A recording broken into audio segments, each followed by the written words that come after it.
and welcome to second episode of Artist Talks. My name is Anton Balbauer. I'm a founder of Deep Dive Dance. Today our special guest is fantastic dancer, beautiful artist, a very talented teacher, and also a dear ex-colleague of mine, Gina.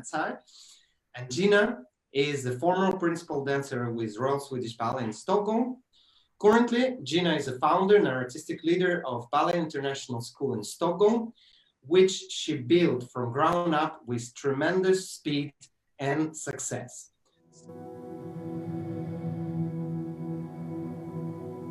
When did you know you wanted to dedicate your life to dance, if there was such a moment for you ever? It's funny because I've been thinking about this and I don't think I ever chose dance. It chooses you. And I know a lot of dancers say that, but you know, you start when you're young and you just keep doing it because you love it, and then it progresses into something else. So for me, there was never that moment of, I'm going to be a dancer. That's just something I did. And it just went on from there. So it's as easy as that. My second question is, I know from your personal story life that you had a big injury right at the beginning of your career when you recently graduated Royal Ballet School in London, and which forced you out of professional ballet dancing. Would you talk to our audience about this and how this experience made you feel back then? Not now, with time passed, but back then when you were that young, when you dedicated this effort and countless hours of becoming a professional dancer, and then when this injury happened so early on, how did this feel? I mean, I hadn't even started the career. I was literally on my first step, graduating from upper school at Royal. And I think the feeling of defeat, I felt, you know, you'd worked your whole life from 11 years old towards this final goal of getting a job, you know. And I think it came from emotionally not having my needs met in my last few years at school as a teenager, with a lot of pressure, and that affected the body. So I ended up having surgery and being off the last year of school and missing all the auditions, which you go off to, and that was it. And I was left, and I was defeated. I felt very, very sad, and I felt that's it for me, I'm done. Not just physically, but mentally. You know, to first of all be off for a year with an injury is hard when you see your peers working towards their goal and you're just stuck. And then second of all, not being able to go out and audition and knowing that that's it. There's no more school and that's your dream just kind of gone. That's how it felt then. I thought there was no hope, so I stopped completely, and it was not a good time actually for me. But then very interesting thing happened in your life, and you end up in a musical theater. I mean, it was funny because I was literally, then I wanted to stay in London. Obviously, I've been living away from home for many years. I didn't want to go home. I was 17, 18 years old. So I got a job in a restaurant, and it was the hardest job of all. And I was like, I need to be on stage. I need to at least be dancing. If it's not ballet, then I want to perform. And so a random open audition for the King and I musical came up. For the first musical theatre, no musical theatre experience. Obviously, I've been in a ballet school my whole life. That's all I knew. Wasn't used to using my voice or being vocal. So it was a real new world. But for me, it was like, I just need to be back on stage. I need to be on stage. And I must say, it was some of the best memories of my career being in musical theatre, because it helped me grow my confidence. I had to be vocal. And I think the biggest thing that it taught me was how to reinvent a show 8 times a week. So after the King and I musical, I went on to the Lion King musical. Yes. And we were doing that 8 times a week, the same track, the same steps, the set, you know, and that's hard. I mean, that's tough just to do the same thing with the same energy. I mean, every audience is new, so you have to deliver it like it's the first time you've ever done a role. Yes. So that's what that taught me, and the confidence to be just back on stage, and it helped me grow, coming from, you know, a school where I had to keep contained. I found personality, I found myself, you know. So your story is really unique in this way, because there's not many that dancers that I can, like, no one except you that I know who went from being a cast of Lion King and doing so many various different roles in one musical for years, and then end up being in Odette and Adele on Point Shoes in one of the biggest company in Europe. This is really incredible. When you were performing leading roles in a classical and in contemporary modern repertoire, what did it make you feel to be on stage? That moment to be a dancer, what it means for you? I think there's no feeling in the world when you love something so much to be able to share it with others. And that's, I think, the bottom line for me. It was to be able to share this passion that you have for the art and be able to give it to people who may know nothing about dance, or maybe they do, but to give them something, to be able to transcend them into another world, to be able to take them away from their daily lives. And I think that goes for us as dancers too. We can step out of our day-to-day lives, whatever troubles you're going through at home or this or that, you know, as soon as you step on stage and you're in that role, it's like almost like a meditation. It's almost like you just forget, completely zone out. And The zone, right, you just completely, it's not even in your mind. And I think from an audience perspective as well, that's why we go to the theater, to just be taken away. Same as why we watch movies, or, you know, it's for me to be able to share that joy. Any special role during your career that really kind of glued to you, or was that you fell in love with? Definitely Matt Sex, Swan Lake. Definitely. And I think also for me, even though I went on a little bit longer after that, for me, that felt like my final farewell. Yes. How many Swan Lakes, how many versions you performed? Oh. As a lead role, how many? How many? Goodness. 1, 2, 3, 4, 5. Oh my God. It's funny. Swan Lake's been my ballet, whether it be classical or modern. Yes. I mean, it could have been any ballet. Of course, it was Swan Lake, one of the hardest to ever do, I think, as a female. The Odette, the Odile in the classical version, it's like climbing Mount Everest. You know, you have to take one step at a time. And I have a crazy story. When I did the classical version, we were on tour with the Royal Swedish Ballet, I remember. This stayed with me. And I think we were in Malmö or Gothenburg, and everyone got sick. So I ended up doing 5 in a row. Oh my God. Back to back. And by my last one, I had a 42-degree fever, and my legs were shaking in every time I'd done the fouettes. And I mean, that was a marathon. So Swan Lake is the ballet that's kind of, I don't know, it's my ballet, whether it was the classical or the modern.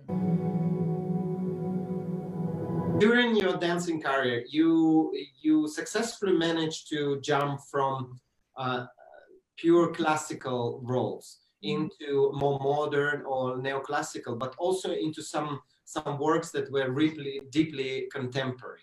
For you as a dancer, as an artist, body-wise and mentally wise, how was difficult this process, switching in between working? What helped me in this was my musical theatre history.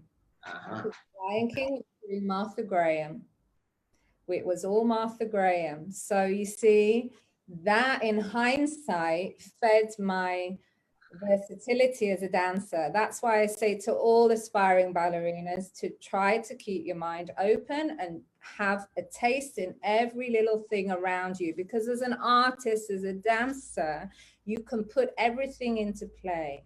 And this is why I think being in a classical company, that I could switch and swatch. It was hard on the body. Like, I still have the pains now. Yes. But you have to be smart. If you're doing, for example, when I was doing mats at Swan Lake, even though we were doing ballet class every morning, I'd incorporate squats in between each exercise at the bar, or I'd be doing another program on the side of it to help my turn in, because obviously, even though we think we're turned in, we're not really not. Yeah. To build the strength in all directions. And I must say, after Mats's Swan Lake, I think it's the strongest in my legs have ever been. I mean, I got a comment like, Gina, have you seen your leg? You know? After this dancing for so many years at the company, if it would be up to you, what would you change if you had the opportunity? How could dance ballet companies around the Europe world improve? I don't know. I mean, for me, I believe as we get older, as we become the older members of a company, I believe, not all companies, but I do think that age is still a stigma within, you know, we get to a certain age, and of course you have amazing dancers coming up and joining a company. But I believe as we get older, it's like a red wine. You know, you become more artistic the older you get because of the life experience you go through. And of course, I didn't dance how I retired and when I was 24. And I think we can really value that in the older dancers of a company and feed it back in, because we are there also to teach the younger, to inspire the younger, to set the tone for the younger dancers. You know, I think there can be a bit more nurturing of the older dancers, because we're going through enough mentally as we're, you know, coming to retirement. It's something you've done that you love so much, and it's something that you suddenly have to leave. And I think for us to be incorporated a little bit more, whether it be working with the younger dancers or become character artists, or, you know, to still have that on stage. How did you find yourself teaching kids about it? How'd that happen? Teaching's always been in my life because my sister has a big academy.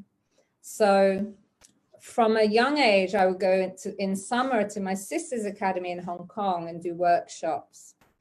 And so I've always been teaching, even when I was dancing. And I think the school started as a passion project.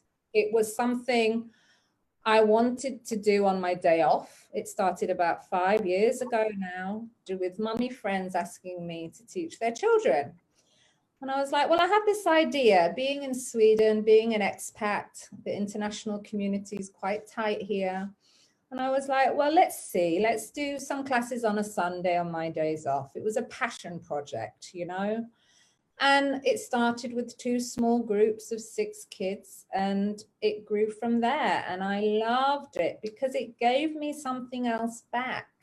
Teaching 3-4-year-olds is probably the hardest task because they tell you the truth. And this is, for me, it's wonderful. There's no pretense. You know, what you see is what you get. And it helped me also, the more I taught while I was still dancing, it was teaching me even more about my training, because you have to practice what you preach.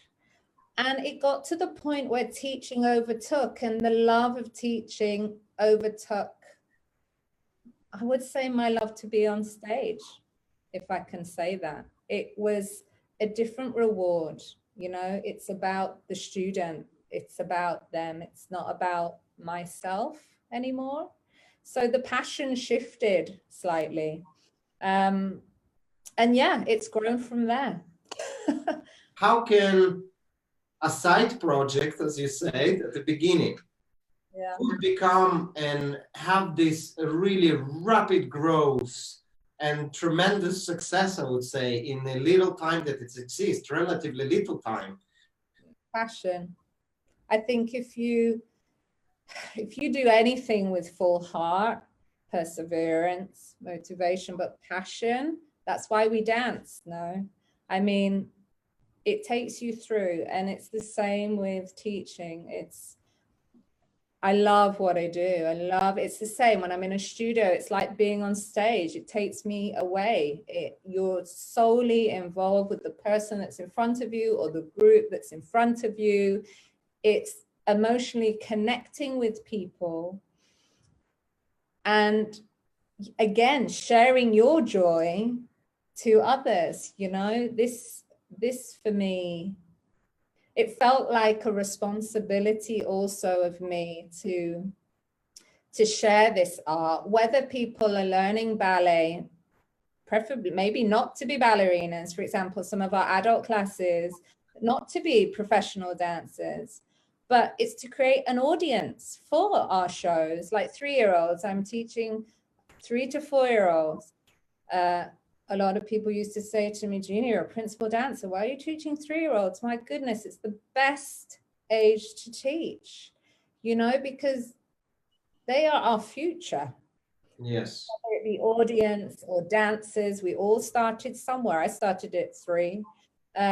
Whether it's to think that I've touched a child's life later, that even if they're an accountant or a lawyer, that they're going to go to the theater to watch a ballet or a dance performance or a modern because they did dance when they were younger. It's so important. So I believe being a dance educator or ballet educator, it's such a responsibility, and also for children to feel good about themselves too.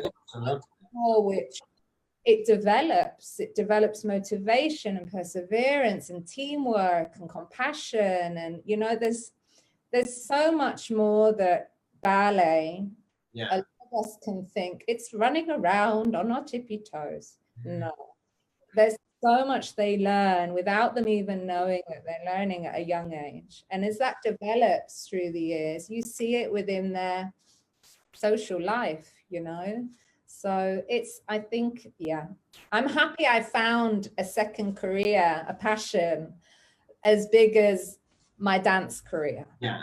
No, it's fantastic because, of course, being a fantastic dancer doesn't always translate in being a good or being passionate about teaching. This is not go together, not at all. I'm truly blessed with my students for entrusting me to educate them and to feel that, this is possible also. And like I say, passion absolutely is the key.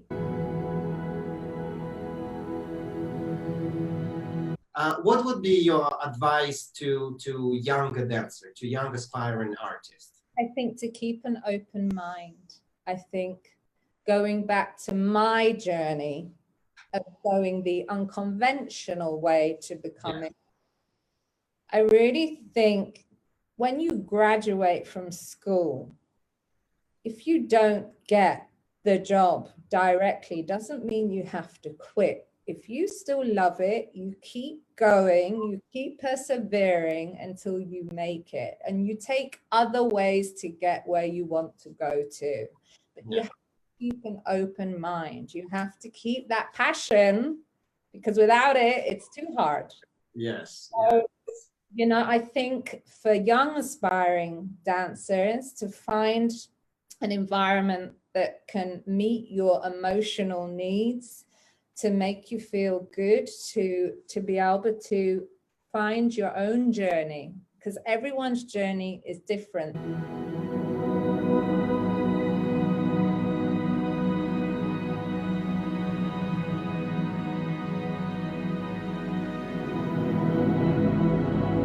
Why dance is important? We all need some escape from day-to-day routine. I think we all need to find that place where we don't have to think so much. And I think that's why it becomes important to dancers and why it becomes important to audience members. I think also it's beauty and it's joy, and it's so built in us from when we're born. When you're a baby and you play music and you're rocking with the head, you know, it's so in tune in our bodies that it's a natural, natural instinct. And I think you can't, that is why it's part of our makeup as humans, you know, whether we're taught not to as we evolve, as we get older. But I really do, we need more beauty in the world. So yeah, absolutely, this is why it helps us express and share joy and love. Dance, any type of form, any art, musicals, modern, contemporary, ballet, it's doing the same.